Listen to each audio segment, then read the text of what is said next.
કક્ષાના આહવા ખાતે તિરંગો લહેરાવતા પ્રાથમિક માધ્યમિક અને પ્રૌઢ શિક્ષણ ઉચ્ચ શિક્ષણ તથા સંસદીય બાબતોના રાજ્યમંત્રી શ્રી પ્રફુલ્લભાઈ પાનશેરિયાએ સૌને સ્વતંત્રતા પર્વની ઉજવણીની શુભકામનાઓ પાઠવી હતી।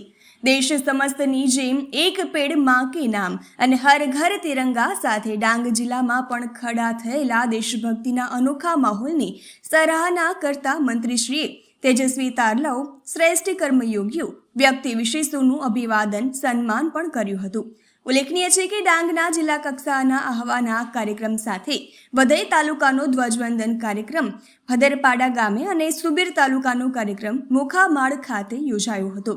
આહવા સ્થિત પોલીસ પરેડ ગ્રાઉન્ડ ખાતે યોજાયેલા જિલ્લા કક્ષાના કાર્યક્રમ દરમિયાન મંત્રી શ્રી પાનશેરિયાએ ખુલ્લી શણગારેલી જીપમાં પરેડ નિરીક્ષણ કરીને પ્રજાજનોનું અભિવાદન ઝીલીને પ્રજાજોગ ઉદ્બોધન કર્યું હતું। રિપોર્ટર રમેશ માહલ્લા, ડાંગ।